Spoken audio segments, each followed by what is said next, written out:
It's Northwestern week. Penn State is now 7-2 after waxing Illinois. They're going on the road, and they're facing a mobile quarterback. Yes.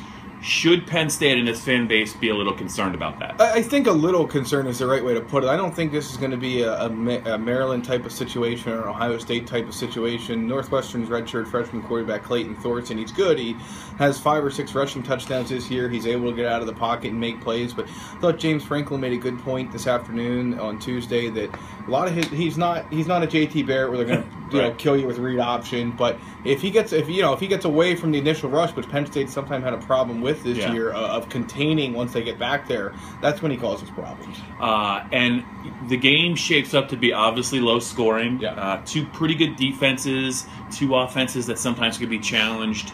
So it could come down to the kicking game. Yeah. And I guess my question for you is, who do you think will be Penn State's place kicker when they kick it off at 11 a.m. in Evanston? Yeah, I think that we're going to see the 2 kicker strategy that James has talked about in the past. I think he's probably going to break that out this week. Which one he decides to make the placement kicker and which one he uses for kickoffs, I don't know. I mean, he was asked today about placement kicking or directional kicking rather, and obviously these guys are trying to kick it to the sideline without kicking it out of bounds. You would think that wouldn't be as much of a struggle than it's been for these guys this year, but I'm not going to be surprised if Joey Julius gets run out there again, especially if Chaz Wright played. James has sort of put some of this on the line and some of it on Julius's kicks, but at some point Tyler Davis has sort of earned this job, and it's just very interesting storyline to follow, even though it really hasn't been a big deal for Penn State so far this year. To me, the telltale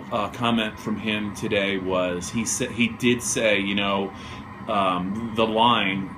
There was some push into the line, but he also said Joey's kicks were very low. Yeah. I think all signs point to Tyler getting a shot. He hasn't missed a field goal.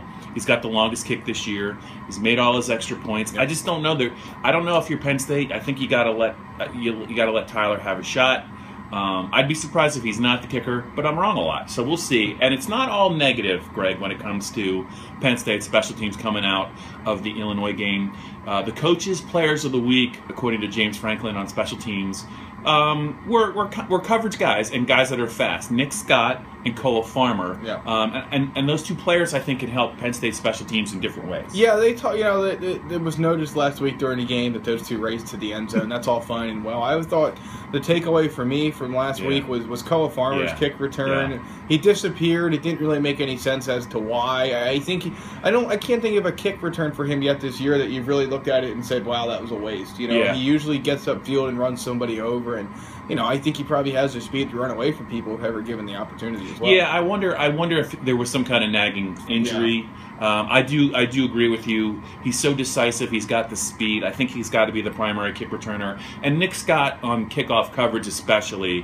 has been very good. I believe he's got 6 tackles. He's a running back. That tells you he's been very, very productive on special teams, and he is usually the first one down the field. So that's it. That's a wrap for James Franklin's takeaways from Tuesday's news conference.